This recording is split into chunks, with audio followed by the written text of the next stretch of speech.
नमस्कार मित्रांनो, मागील त्याला सौर कृषी पंप योजनेअंतर्गत तुमचा फॉर्म जर रिजेक्ट झाला असेल, रिव्हर्ट आला असेल, तर त्याचा जी काही प्रोसेस आहे, तो पुन्हा तुम्ही फॉर्म रिसबमिट करू शकता का? तर मित्रांनो, तो फॉर्म पुन्हा तुम्ही रिसबमिट करू शकता. त्यासाठी काय करावे लागणार या व्हिडिओमध्ये मी सांगणार आहे. तर नक्की व्हिडिओ शेवटपर्यंत पहा. तर व्हिडिओ सुरू करण्याअगोदर तुम्ही जर आपल्या श्रीकांत यूट्यूब चॅनलवरती नवीन असाल, तर चॅनलला सबस्क्राईब करून बेल आयकॉनला ऑल करा, कारण आपण अशीच नवनवीन माहिती तुमच्यापर्यंत पोहोचवत असतो. तर मित्रांनो, तुम्हाला जो काही आपला आहे आय-डी आहे, तो एम-टी आय-डी घेऊन तुम्हाला स्टेटस चेक करायचा आहे मागील तेराच्या वेबसाईटवरती आणि लाभार्थी क्रमांक टाकून तुम्हाला शोधा या पर्यायावरती क्लिक करायचं आहे. तुम्ही पाहू शकता इथे डिटेल्स वगैरे दाखवत आहे. त्याप्रकारे तुम्हाला A1 फॉर्म होल्डवर आहे, असं सांगत आहे की A1 फॉर्म मंजुरीसाठी होल्डवर ठेवला आहे. कारण इथे पाहू शकता योजनेसाठी कागदपत्रे पुन्हा अपलोड करा असं सांगत आहे. योग्य पर्याय निवडा आणि खालील दिलेल्याप्रमाणे योग्य कागदपत्र अपलोड करा. अशा प्रकारचे सर्वांना एरर किंवा रिजेक्ट रिव्हर्ट आलेले आहेत. तर उपरोक्त लाभार्थी क्रमांक वापर करून तुम्हाला मुख्यमंत्री सौर कृषी पंप योजनेसाठी पुन्हा अर्ज करायचा आहे का?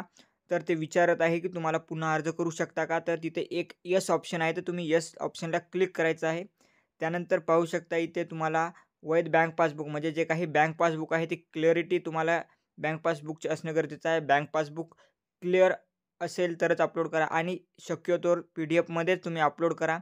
आता मी ते पासबुक जे आहे ते अपलोड करत आहे. तुम्ही पाहू शकता पासबुक अपलोड PDF-मध्येच मी करणार आहे. तर तुम्हीसुद्धा PDF-मध्ये करा. JPG टू PDF कसं करायचं त्याची लिंक मी या व्हिडिओमध्ये लिंक टाकतो. तिथून तुम्ही करा. आता अपलोड या पर्यायावरती क्लिक करायचं आहे.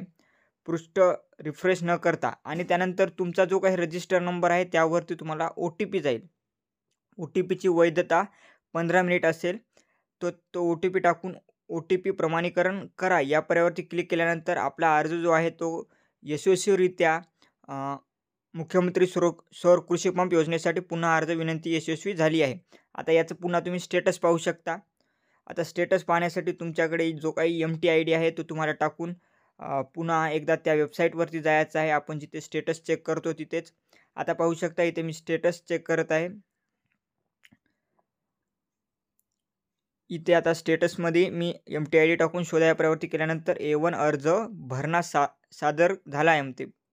म्हणजे इथे तुमचा जो काही A1 अर्ज आहे तो सादर झालेला आहे, तो सबमिट झालेला आहे योग्यरित्या. आता यावरती पुन्हा एकदा निकष निघेल तुमचा काही त्रुटी असेल तर. तर मित्रांनो, अशाच माहितीसाठी आपल्या श्रीकांत यूट्यूब चॅनल सबस्क्राईब करून बेल आयकॉनला ऑल करा. व्हिडिओला लाईक करून शेअर करा. धन्यवाद मित्रांनो.